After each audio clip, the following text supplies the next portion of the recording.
Welcome to Making Life Happen with your girl, Trainer B, where life meets destiny, transforming dreams into reality.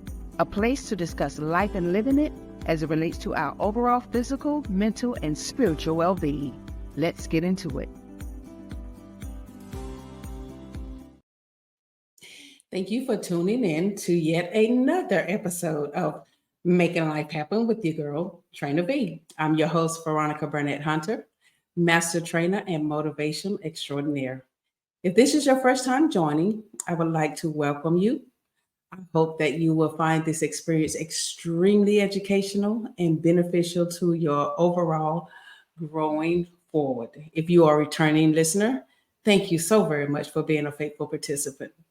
If you have not subscribed to my channel yet, you are missing out on so many good things. If you're watching by way of YouTube, please click the subscribe button at the bottom right of your screen, and you can be notified of new episodes that are being posted. If you are listening by way of podcast, you can also subscribe to my channel on whatever platform you're using to stream your podcast. If you would like to invite others, I would encourage you to do so. Please share with your family and friends. I want to reach as many people as possible with tools of encouragement so that we all can walk through with purpose in this lifelong journey of come on, y'all, let's say it together, making life happen. So, on this episode, I want to chat a little bit about putting feet to your faith. What do we do with our feet? We take steps. Those steps lead to something or somewhere. What have you told yourself lately that you want to do or accomplish? Now, see, I told myself, look, I want to do more training. I love training. Y'all know training is in my DNA. I want to reach more in the corporate arena. I want more professional development training. I want to do more ministry training and more personal group training so they can, help people grow personally in their walk in whatever capacity that we might find ourselves, right? So that means going out and obtaining more contracts, more contacts and contracts. But if I fail to pursue these necessary steps to attain these goals, guess what? I will never reach my desired destination, and nor will you.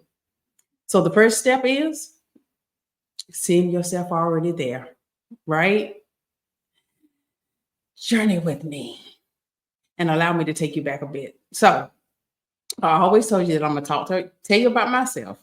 Hopefully you'll find yourself in here somewhere, be encouraged by it. So come on, just track with me a little bit. In 2004, let's start back there. After being laid off, y'all, I worked at this job for years and I was laid off. I, at that time, became a human resource development adjunct instructor with the local community college. And it was during that time that I learned about a training program. And it was a Master's of Education program at North Carolina State University. And it was in training and development. I was like, I looked at the program. I was like, kind of interesting. I think I would like to do that. However, at the time, there were a few extenuating factors that derailed my plans. It was that dreaded GRE. You all know that's the test, the pre-qualifying test that you have to take when you're getting into college or into certain master's programs or any kind of programs, really. Some of them require you to take it and some of them don't. This just happened to be one that required, and it was, hate taking tests. Another factor was my son was in college, and I didn't have money to send both of us to school. So I lacked the adequate funds for both of us to go to school at that time. Then there was the issue of going back to school and working full time. That's a lot to take on. You see where I'm going with this, right? So I could have allowed these potential disqualifiers to apprehend me. They did for a moment, but I put that desire on hold. I did. Now, there is nothing wrong with taking a pause, but there is something wrong with quitting. So just don't ever give up on your dreams. That's what making life happen is all about. Y'all, let me tell you, I went ahead on and decided to go back to school. This was after my son graduated. And it was by the leading of the Lord. It's like, oh, Lord, you want me to go back to school? that came with a whole nother set of issues. So the first hurdle I had to cross was take the GRE. I failed miserably. So I could have just given up there, right? Just could have just said, okay, that's it, I'm not doing it. But I didn't. I became even more persistent. I'm that type, if you tell me no, or if I fail, I'm going to try that much harder to succeed, especially if it's something that I want to do. So I knew, even though I was extremely apprehensive about going back to school, I had a word from the Lord. And if God be for you, guess what? That's more than anything or anybody can be against you. He told me to pursue it. And because of that, I believed, right? So we have to understand what faith is. Faith is not believing because you see it. You see it because you believe. Now, I spoke to the program advisor and they allowed me to enroll. How about that? God is awesome, isn't he? I started in January 2014 and I completed a dual enrollment, right? So the dual enrollment was this. In December of 2014, I received a graduate certificate in teaching, training, and educational technology. So that was a graduate certificate. Then in 2015, I received, did I say January 2014 is when I completed that certificate. In 2015, in January, I received my master's of education degree in training and development. Y'all, I completed the program in 18 months.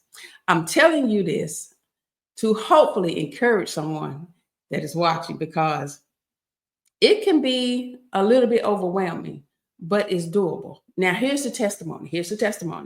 Despite failing the GRE entrance exam, I exited the program with a 4.0 GPA. Now, if I had allowed that test to derail me, I would have never made it to the finish line, right? Now, I saw myself there before I actually got there. Despite all the speed bumps, all the roadblocks, I was determined because I knew God had a better plan for my life. What I also discovered was that my employer at the time had a tuition reimbursement program. It didn't pay all my tuition, but it paid a good portion. And there are so many people, I've talked to so many people and have encouraged them, look, you don't know all the workplace perks that you have, because some of us never read the handbook, right? I know. Sometimes we're so excited and focused on getting the job and having a paycheck that we don't move beyond that point. Let's just tell the truth. But there are all sorts of benefits your employer may have. But if you don't read the handbook, you won't know. So if you have not taken the time to look at your handbook, or if you no longer have the handbook, because sometimes we just toss it. After we get the job and get acclimated for a while, we just toss it out. If you don't have the handbook, don't remember where it is, go to the company website, call HR, ask questions. You might be surprised at what you find, right? Now, for my visual learners and listeners, that was just to give you a picture, because some of us I am extremely visual and you have to paint me a picture. And I learn better when I see the picture, right? So that was just to give you a picture of what we're about to talk about next. So now, before any steps you take toward positive change or that can happen in your life, we're going to have to do some things. You got to visualize yourself already there. That is, I can't tell you, that's half the battle.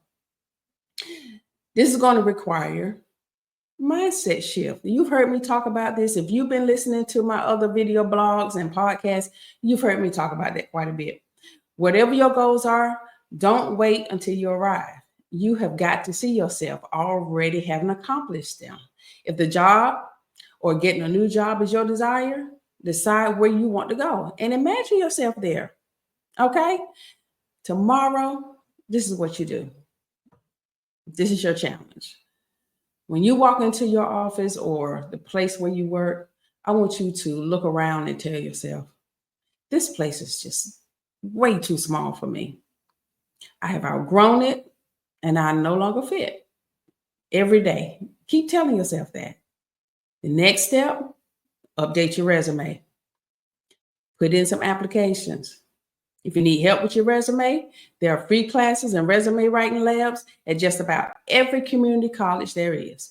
And there are also quite a few nonprofit organizations that'll help you too.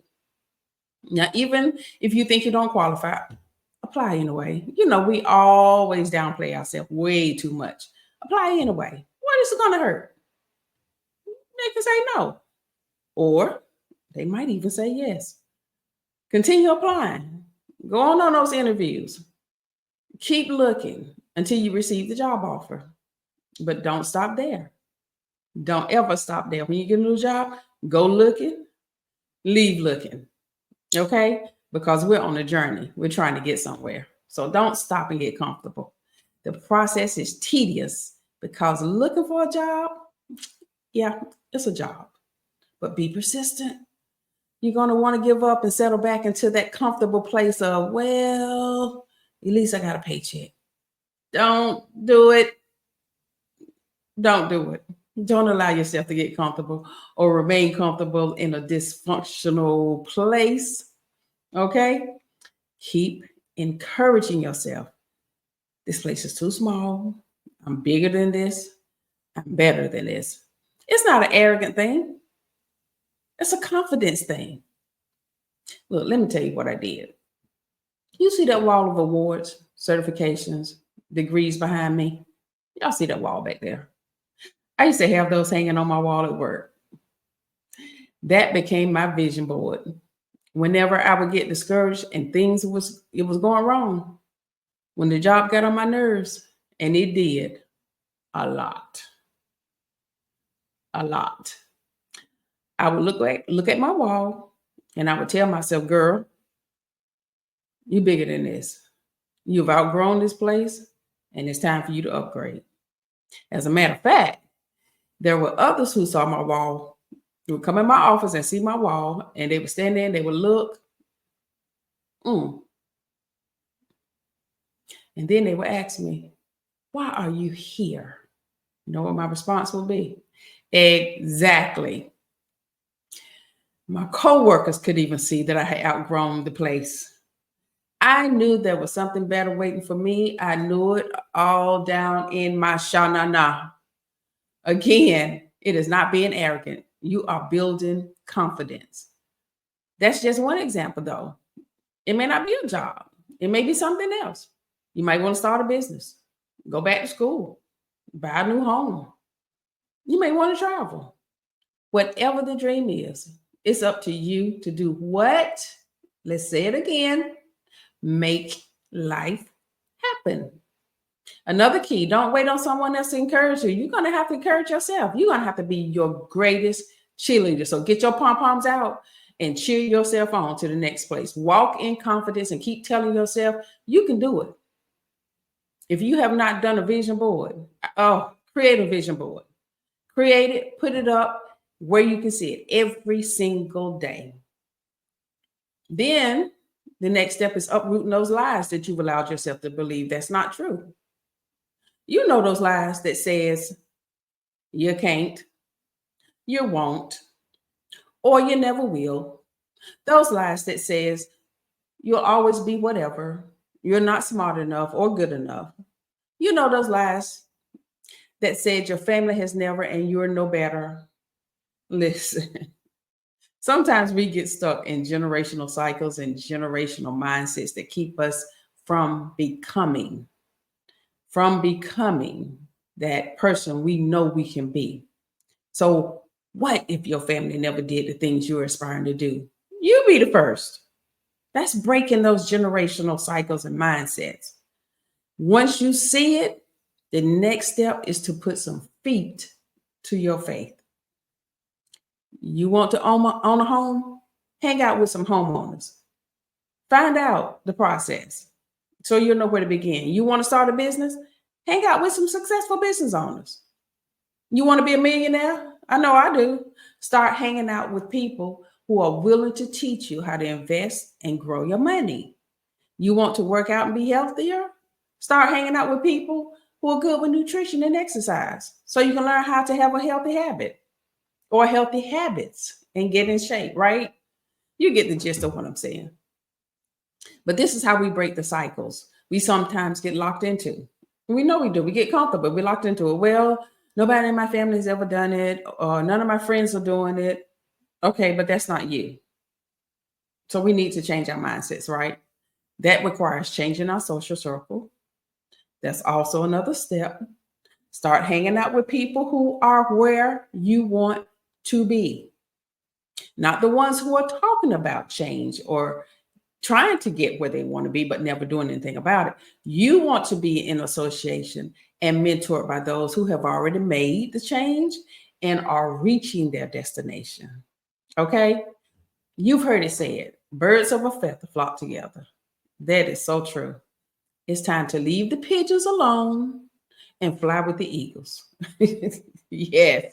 Yes, you will probably lose a few friends and even some family members. You've heard me say this before. But look, how much will you gain in the process? And if you do end up losing friends, you might want to ask yourself the question, were they really ever my friends in the first place? Some people will not, cannot handle your success. And that's okay. That's okay. Wish them well and keep moving. Listen, God has a plan for your life. Some things require more courage than what we currently have. But if we hold on to hope, really, we hold on to the hope and we can see ourselves there, don't give up. He will get us there. He will get you there. God has made you a promise. I believe that he has. I'm going to say that again. I believe that he has. And it's up to you not to give up on that promise. Now, if I'm talking to you, just know that you are in a season. Yep. You are in a fantabulous, fantastic, phenomenal season where it's time to shift. But guess what? You need to shift in every area, mentally, emotionally, physically, because if you don't, you're going to be off balanced. And false balance is an abomination, according to the word I read. So we want to keep things in balance, right? Now, unfortunately, yes, because we really get used to people, places, and things, we hold those things near and dear and we don't want to let them go. Change is challenging, but such is life. Listen and listen to me well. Something good is not about to happen. It's already happening. I think I'm speaking to you. It's already happening. That's what's going on. That's the turmoil that you feel. That's the I can't get comfortable. Something that's not quite right. What is it? What's happening? You're shifting. It's already happening. I know you can feel it. But guess what? You really can do this. I believe in you. If this episode and any episodes have been a blessing to you, I would love to hear from you. Please email me at info@trainerv.com. Share your thoughts. I would love to hear them. If you have not had opportunity to listen to the other episodes, please go back and do so. Share them with your family and friends. Watch them together. Dialogue about it. Okay? If you have some topics you would like to discuss, drop them to me in an email. If you have any upcoming events you would like for me to come and speak at, your conferences, seminars, workshops, or training events, I told you I was looking to do more. You can contact me. Email me again at info@trainerv.com or visit my website and fill out the contact form. My website can be found at www.trainerv.com. I'll get back to you promptly. I promise. Listen, I am always, and will always be about making life happen. That drives me, gets me up in the morning. And if I can assist you on your journey to fulfilling your goals, toward having a more productive life, you know I'm here for it, right? Listen, don't forget to like and subscribe to my YouTube channel, podcast station, and follow me on the various social media platforms. Stay tuned for another exciting episode of Making Life Happen with Trainer V. I will see you next time.